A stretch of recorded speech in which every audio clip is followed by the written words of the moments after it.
వి gold trusted gold buyers తాకట్టులో ఉన్న బంగారాన్ని విడిపించి ఈ రోజు ఉన్న మార్కెట్ ధరకే కొనబడును. మరిన్ని వివరాలకు సంప్రదించండి 7710777020. 27, 28, 29 కడపలో జరుగుతున్న మహానాడు నేపథ్యంలో పెద్ద ఎత్తున కూడా వంటలకు సంబంధించి కమిటీని ఏర్పాటు చేశారు. దానికి సంబంధించి ఏర్పాట్లు చాలా పెద్ద ఎత్తున చూడొచ్చు. వేలాది మందిగా అక్కడ పబ్లిక్ పెద్ద ఎత్తున కూడా వంట సామాగ్రి కోసం అహర్నిశలు కష్టపడుతున్న పరిస్థితి అయితే మనం చూస్తున్నాం. మరోవైపు చాలా కాలంగా చింతమనేని ప్రభాకర్ ఆధ్వర్యంలో మామిడికాయ ఊరగాయ పచ్చడిని కూడా తయారు చేస్తున్న పరిస్థితిని మనం చూస్తున్నాం. ఆయన దగ్గరుండి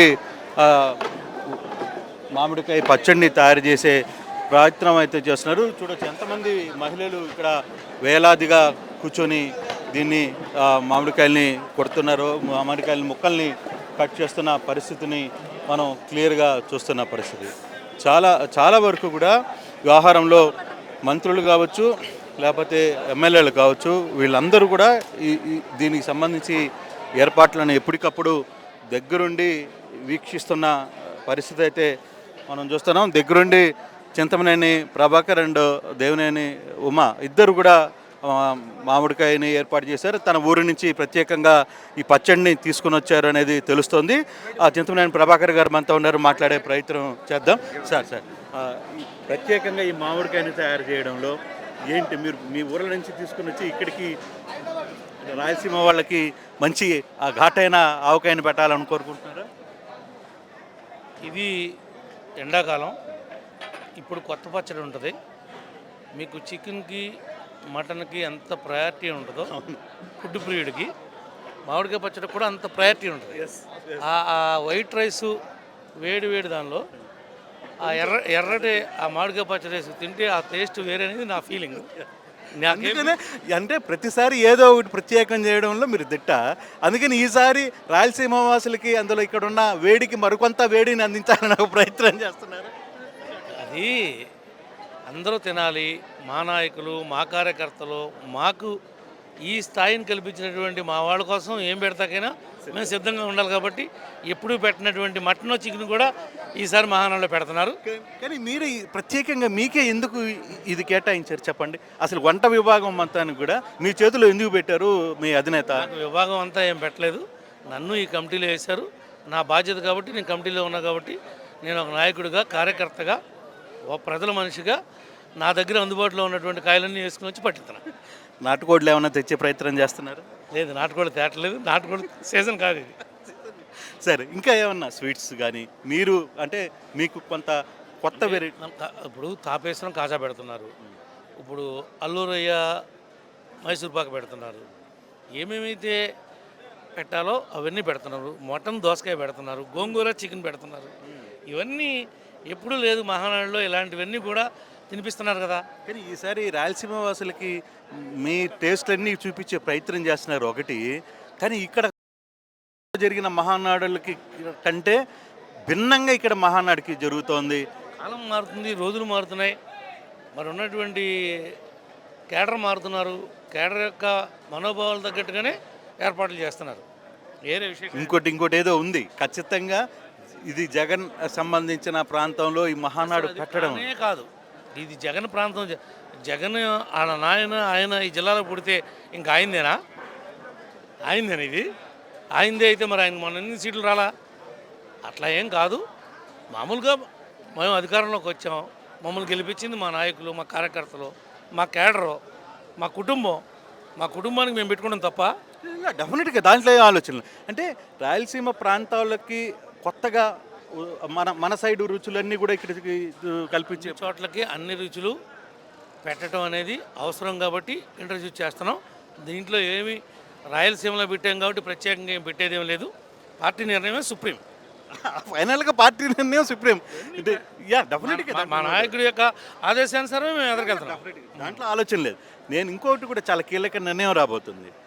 చిన్న నాయకుడికి సంబంధించిన వ్యవహారంలో, లోకేష్ గారికి సంబంధించిన వ్యవహారంలో ఒక మంచి డెసిషన్ రాబోతుంది. నిజంగా మీకున్న సమాచారం?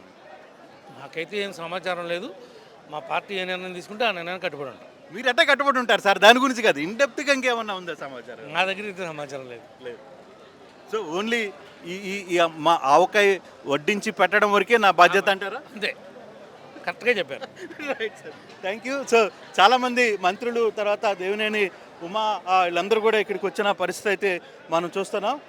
ఈ ఈ సందర్భంలోనే ఇక్కడికి సంబంధించిన ఆహారంలో మరోసారి అంటే అన్ని రకాల కూరగాయలు తర్వాత అన్ని రకాల ఆహారాలని వచ్చిన వాళ్ళకి కూడా మీరు డ్రింక్స్ కూడా సప్లై చేస్తున్నారు అనమాట. ఇవ్వాలి కదా, వేడిగా ఉంది వాతావరణం.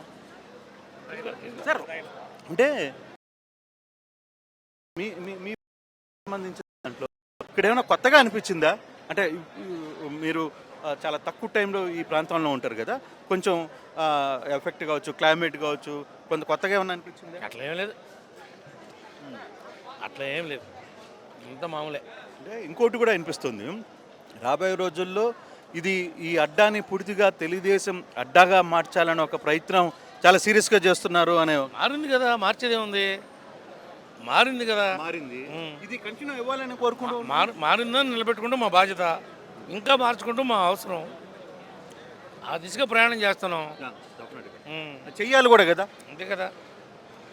అంటే అందుకనే ఇక్కడికి రావడం, ఇక్కడికి ప్రత్యేక దృష్టి పెట్టడం, 5 లక్షల మంది జనాల్ని ఇక్కడ రేపు సభకు తీసుకురావాలని ఒక ప్రయత్నం జరగడం, వీటిని ఎలా చూస్తారు? అసలు 83 నుంచి తెలుగుదేశం గడ్డండి ఇది. ఇది ఆనాటికి ఈనాటికి తెలుగుదేశం అభిమానులతో నిండిన ఊరిది. ఇక్కడికి మేము వేరే తీసుకురావాల్సిన పని లేదండి. మధ్యలో ఈ ఈ దొంగ రాజకీయాలు, దొంగ దెబ్బలు తీసి దారి మళ్ళిందే కానీ ఈ తెలుగు రాష్ట్రం ఎప్పుడు కూడా తెలుగుదేశం అడ్డా. అసలు 1983లో ఆనాడు ఎన్టీ రామారావు గారు స్థాపించిన వేళా విశేషం. ప్రతి కార్యకర్త ఇవాళకి తెలంగాణలో కూడా పల్లెల్లో కూడా మొత్తం తెలుగుదేశం జెండాలు రెపరెపలాడే రోజులండి. ఆనాటి నుంచి ఈనాటి వరకు కూడా ఈ గడ్డ ఇది కానీ తెలుగుదేశం పుట్టిల్లు, ఏ ఊరైనా సరే. దాన్ని ఏకీపిస్తారా మీరు? ఏమని 83లో ఒక ప్రభంజనం ఇక్కడ, తర్వాత కొంత దెబ్బతిన్నారు, తర్వాత ఇప్పుడు వచ్చిన ప్రభంజనం మళ్ళీ తిరిగి పూర్వ వైభవంకి తీసుకుని వచ్చే ప్లాన్ ఆఫ్ యాక్షన్లో ఒక భాగం.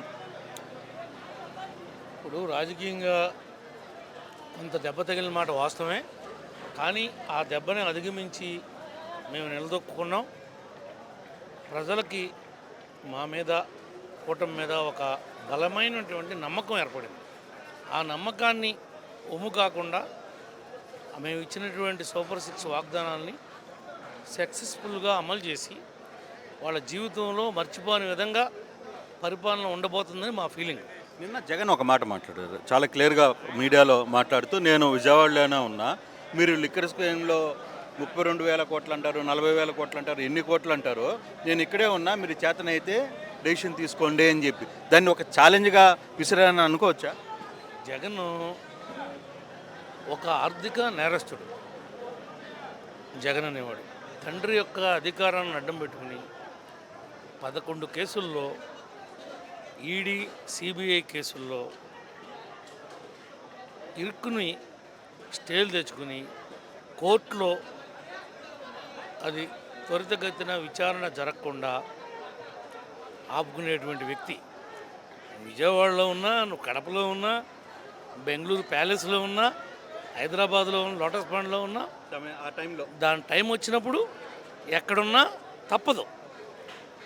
నీ దగ్గర ఆ నేరం కనుక నీతోనే జరిగి ఉంది అని కనుక దర్యాప్తు అధికారులు ధృవీకరిస్తే, అది జగన్ అయినా ప్రభాకర్ అయినా ఎవరైనా చట్టానికి చుట్టాలేం కాదు, ఆతిథులు కారు, తప్పదు. కానీ అదే అధికారులకు కూడా ఒక వార్నింగ్ ఇస్తున్నారు, మీరు రిటైర్డ్ అయ్యి 7 సముద్రాలు దాటున్నా మిమ్మల్ని జుట్టు పట్టుకుని తీసుకొని వస్తాను, బట్టలు ఓడదీస్తానని చెప్పి కూడా మాట్లాడుతున్నాడు. ఊరుకునే మేకపోతు గంభీరం మాటలు తప్ప ఆయన బట్టలు ఓడదీయడానికి కానీ జుట్టు పట్టుకోవడానికి కానీ ఆయనకి అసలు అధికారం అనేది వస్తే కదా. ఓకే, వస్తుంది అనుకుందాం. ఏం తప్పు చేశారని బట్టలు తీసి గతంలో ఆయన యొక్క ప్రభుత్వం అధికారంలో ఉన్నప్పుడు మేము సాధించాలంటే ఈ జైలు పడతాయా? మేము కూడా అలాంటి ఆలోచనలు ఉంటే అది కరెక్ట్ కాదు. జగన్మోహన్ రెడ్డి గారు కూడా ఆ స్వభావాన్ని, ఆ తత్వాన్ని మార్చుకోవాలి. ఇది మీరు సూచన అంటారా, ఒక వెల్విషర్గా చెప్తున్నారా? ఎందుకంటే నేను ఎందుకు క్వశ్చన్ అడుగుతున్నా అంటే, అసెంబ్లీలో మా కళ్ళ ముందు ఒక సంఘటన జరిగింది. మీరు వెళ్తున్నప్పుడు వెనకాల ప్రభాకర్ అన్న అంటూ ఆయన జగన్ గారు వచ్చి మీతో మాట్లాడిన సందర్భం కూడా నేను చూసాం. సో అంటే ఒక వెల్విషర్గా చెప్తున్నారా, లేకపోతే ఒక ఆయన రాజకీయ పార్టీ, మాది ఒక రాజకీయ పార్టీ, కానీ అట్లా బెదిరించడం, అలా బ్లాక్మెయిల్ చేయటం అది కరెక్ట్ కాదని చెప్పి చెప్తున్నాం.